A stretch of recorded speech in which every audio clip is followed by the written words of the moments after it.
Alors, l'image de la Trinité.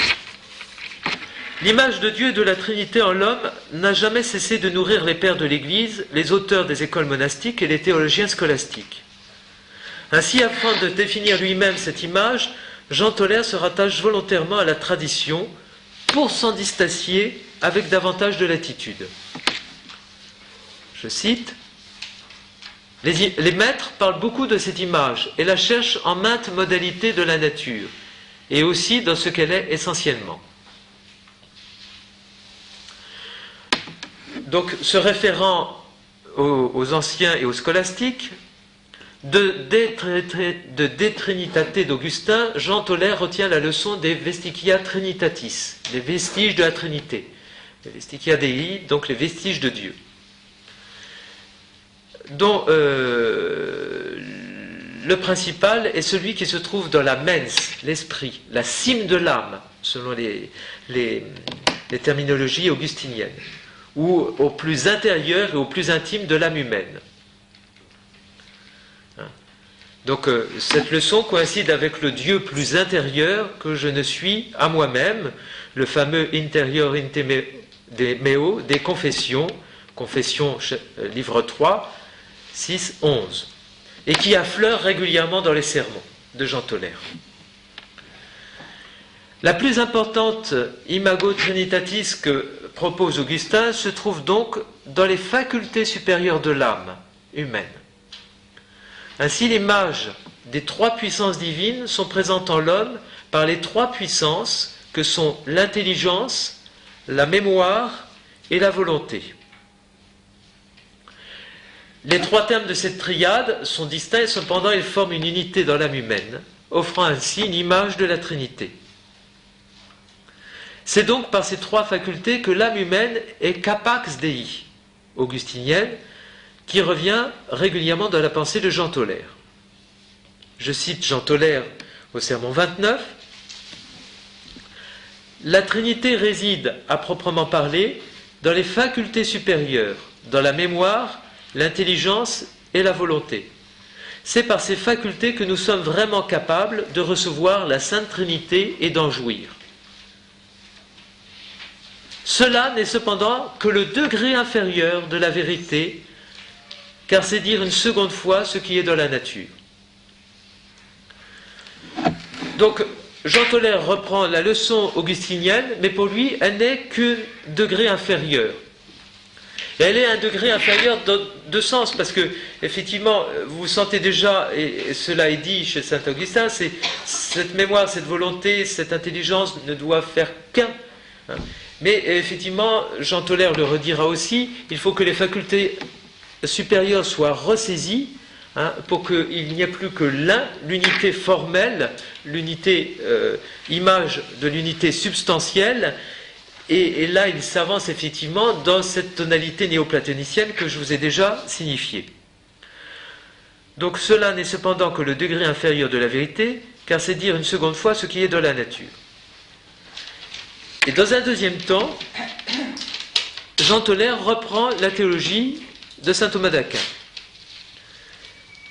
Ce n'est qu'un degré inférieur, saint Augustin, les Vestigia Trinitatis, car cette image trinitaire doit sa clarté à une actualisation.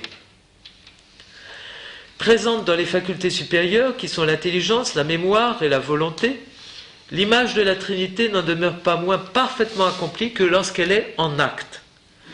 Ainsi, dans la Somme théologique, la prima pars, Thomas d'Aquin développe une théologie dont le fondement est tautologique et dont la clé de voûte est sa définition de Dieu comme ipsum esse subsistes. Il en résulte que l'être de Dieu, lequel est actif, dynamique et plénitude infinie, détermine par participation l'actualisation de son image. Maître Thomas, je cite Jean Tauler, dit que cette image n'est parfaite que lorsqu'elle est en acte, par l'exercice des facultés, par conséquent dans une mémoire en acte, dans une intelligence en acte et dans une charité en acte. C'est à cette pensée qu'il arrête ses considérations. Deuxième niveau. Et on sait que de ce deuxième niveau, d'une manière sous-jacente, il y a cette idée de ressaisissement, d'unité propre à cette dynamique vers laquelle Jean Toller va nous amener, néoplatonicienne de l'un. En effet, Jean Toller estime que cette actualisation ne manifeste pas la parfaite image de la Trinité. Se distanciant ainsi de la stricte pensée de Thomas d'Aquin, le disciple de Maître Eckhart et de Dietrich de Freiberg affirme donc que la parfaite image de la Trinité se trouve dans le fond, le Grund, ou le tréfonds de l'âme, vers un Urgrund. Maître Eckhart n'est pas nommément cité, mais c'est bien à sa doctrine que Jean Toller se réfère très explicitement. Ainsi, conformément à la théologie néoplatonicienne de l'école dominicaine de Cologne, Jean Toller situe l'image de la Trinité non seulement au-delà des facultés inférieures, mais aussi au-delà des facultés supérieures, jusque dans l'aditum mentis de la tradition augustinienne, cette cime de l'âme, cet abîme de Dieu, où Dieu agit et demeure en lui-même au plus intime de l'âme humaine. L'union entre Dieu et son image trinitaire en l'homme est telle, en ce lieu, que rien ne peut les séparer, comme rien ne peut séparer les personnes divines. Ainsi, conformément à un axiome écartien, emprunté d'ailleurs à Maxime le Confesseur et qui rigoureusement distingue l'essence divine de la nature humaine, le Grund, en moyen haut allemand, ou tréfonds de l'âme humaine, possède par grâce ce que Dieu a par nature. Enfin, chez Jean Toller, ce fond, ce Grund, ou ce Grund, en Mittelhochdeutsch, tend à se confondre avec le Urgrund, le fond sans fond de la réalité divine. Le Urgrund, ou le fond sans fond, est cette définition de Dieu qui, si Dieu est le principe et le fondement, il n'a rien qui le soutient, qui soit son fondement et son principe, donc il est le fond, le fondement sans fondement. D'où cette notion de Dieu fond sans fond, ou Urgrund. Et là, chez Jean Toller, comme chez Maître Eckhart, ce fond de l'homme tend à un moment donné à se confondre avec ce Urgrund de la réalité divine. Je cite au sermon 29.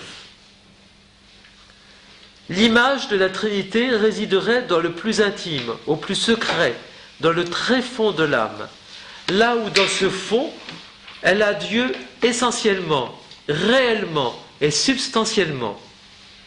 Ce serait là que Dieu agirait, là qu'il épanouirait son être, là qu'il jouirait de lui-même, et on ne pourrait pas plus séparer Dieu de ce fond qu'on ne peut le séparer de lui-même. Cela provient de son éternelle ordonnance. Il en a ainsi décidé qu'il ne veut ni ne peut s'en séparer. C'est ainsi que ce fond possède par grâce, au plus profond de lui-même, tout ce que Dieu a par nature. Dans la mesure où l'homme s'abandonnerait et s'appliquerait à ce fond, la grâce naîtrait. Mais autrement, elle n'y naîtrait pas vraiment de la manière la plus élevée.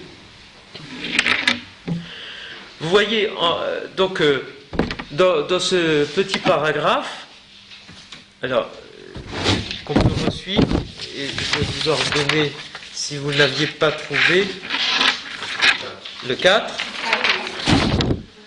Le 4, vous avez retrouvé donc les différents moments que j'ai essayé de vous distinguer dans le développement du propos.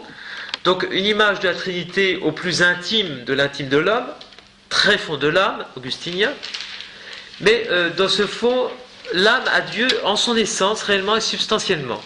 Et là, on est presque en dehors du fond augustinien, on est déjà dans la réalité néoplatonicienne de l'école de Cologne.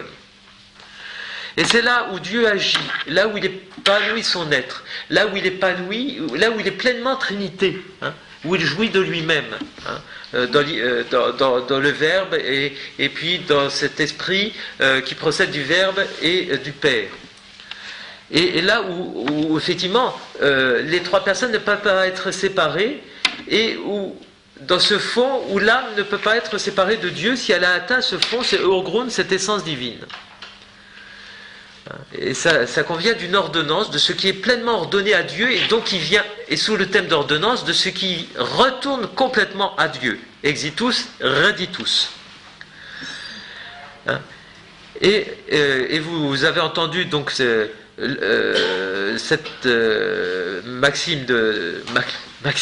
cette phrase de Maxime le Confesseur.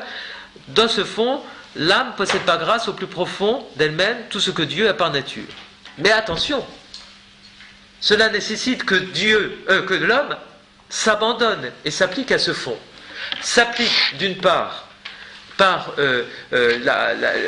l'unité de ses facultés, et puis s'abandonne par ce détachement.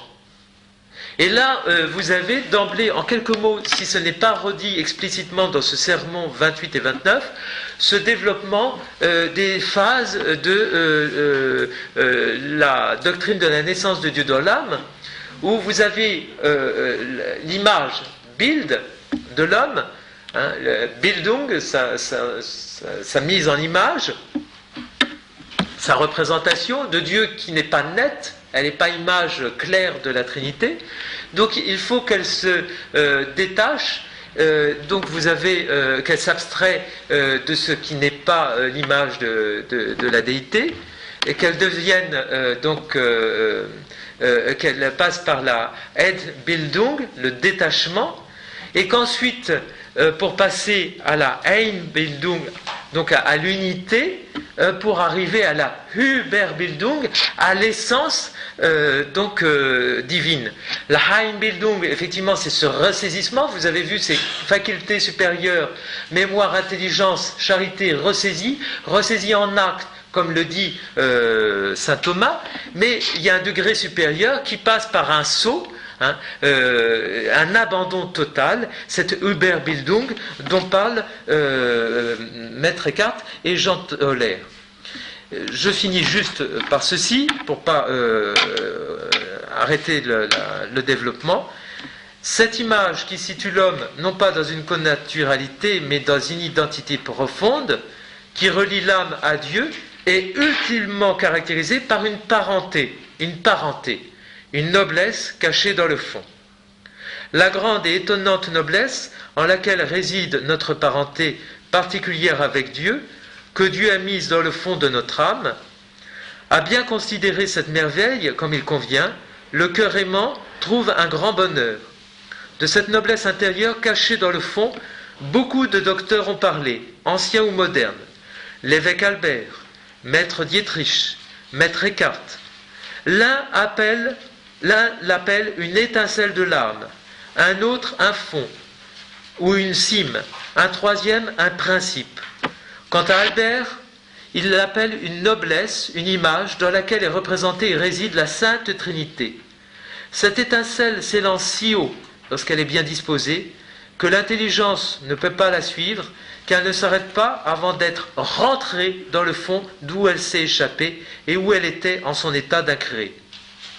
Donc, vous avez ici effectivement le moment sommet où on arrive à cette étincelle de l'âme, donc qui est une expression de Dietrich de Freiberg, déjà initiée par Albert et qui était en germe dans la cime de l'âme d'Augustin, et où se trouve pleinement l'image nette, parfaite, mais autant que effectivement l'âme humaine soit complètement rentrée dans le fond, donc dans le principe, là où elle était dans son état d'incréé.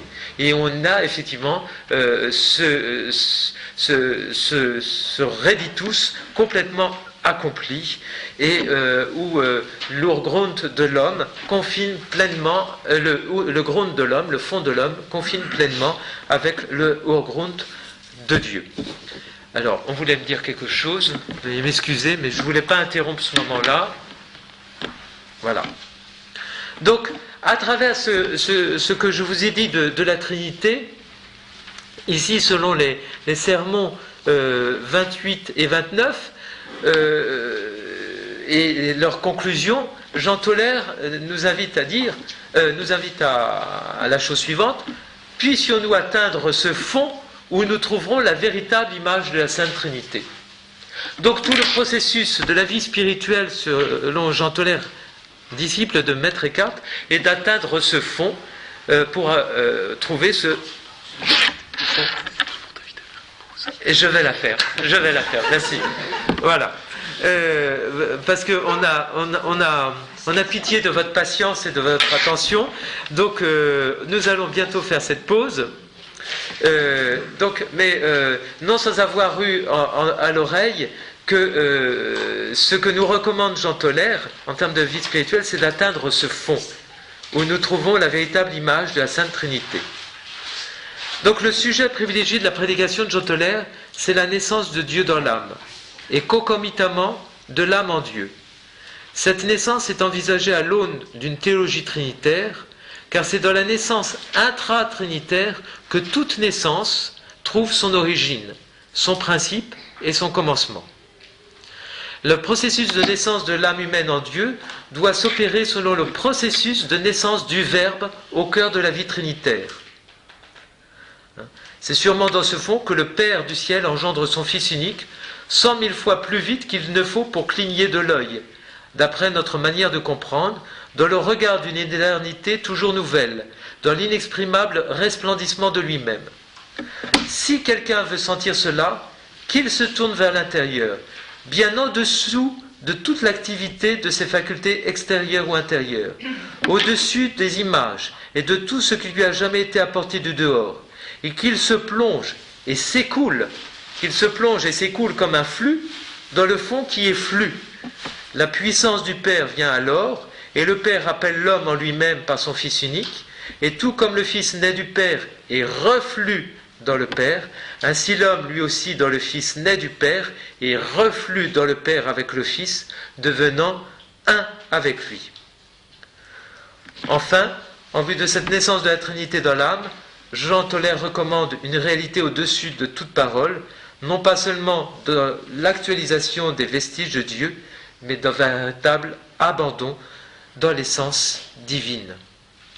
Veillez à ce que la Trinité naisse en vous, dans le fond, non pas sous la forme d'idées, de raisons, mais de manière essentielle, non pas en parole, mais en réalité. Je vous remercie de votre patience.